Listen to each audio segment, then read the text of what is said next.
And so there's this contradiction about a mechanism being able to theorize about it, right? There's a ghost in the machine. Even for the most thoroughgoing eliminative materialist, there's this implicit, scientific ego withdrawn from the whole process of the physical world, and who's able to, give a totalitarian description of how that world operates as if from the outside. That's always implicit in any materialistic description of the world. And I think when we start to recognize these strange loops, when we start to recognize the way in which reality withdraws from thought, in a sense, thinking is what makes room for reality. And so that, if thinking then isn't something that pursues a pre-given reality, thinking isn't trying to discover what's already there. Thinking is more a creative act, which is to say that when we think, we're actually pushing reality forward. We're participating in evolution. We are matter discovering the possibilities, which we may then decide to actualize. It's the mutational process of evolution become conscious of its own forward momentum, its own negentropic momentum or inertia.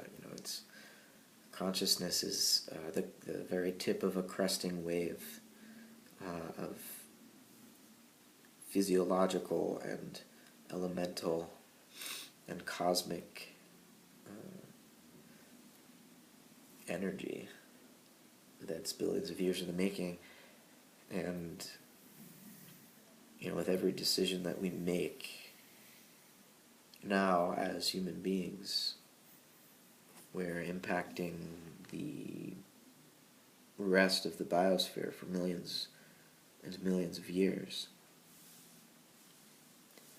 So we're in the strange position of, being animals lost in the loopiness of our own self-awareness, and really at times almost crushed by the weight of the responsibility that this awareness of the loop, awareness of the strangeness of the loop, brings upon us. So when we're aware of the loop, we're aware of the future, and maybe the threshold that the human, or that, our hominid ancestors crossed in order to transition from,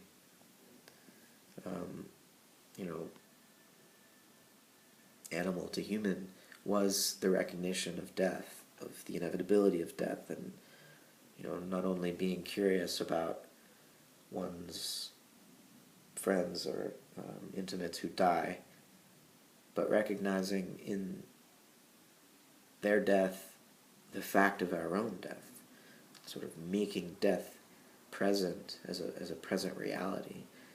That throws open the lid to Pandora's box. I think that recognition of death and a recognition of the finitude that it implies, but also the infinitude that it implies, the infinitude that an animal being aware of its own death implies is that we're aware of it while still alive. And so it's an animal imagining that on the other side of itself, right? That's rather uncanny, I think. It doesn't mean that we aren't just mortal beings who will die, but while we are alive, contemplating the fact of our own death, we're immortal. We're participating in a kind of eternity as we do that.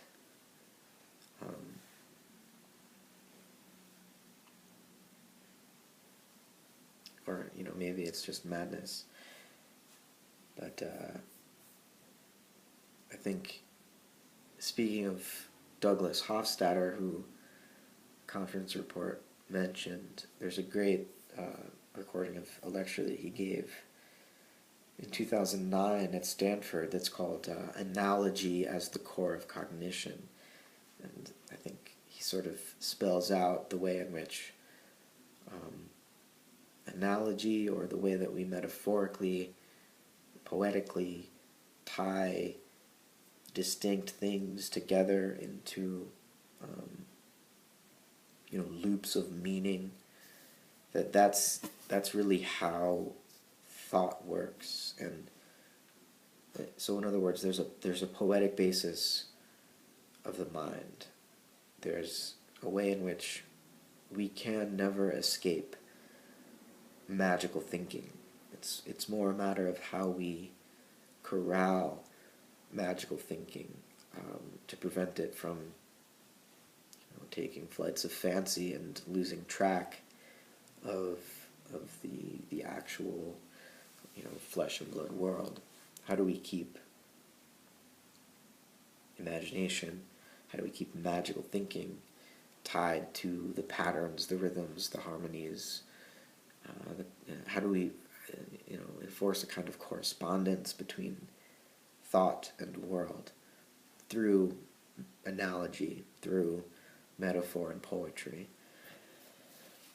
How do we have rigor in the realm of imagination? I think that's the challenge that we should be trying to work with earnestly right now.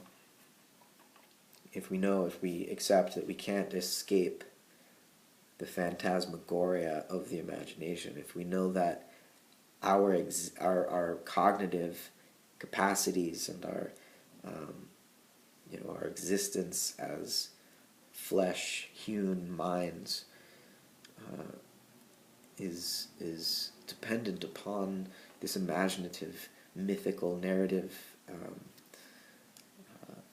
largely unconscious activity, then we shouldn't pretend as though we could be purely objective, scientific, rationalistic, disembodied egos that can observe the world from outside. We have to learn to engage the world actively, responsibly, through heuristics, perhaps.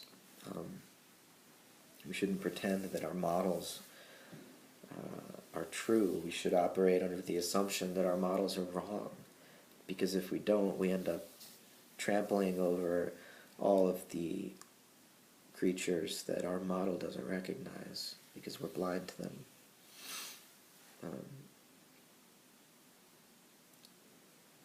So there's some strange loopiness for you.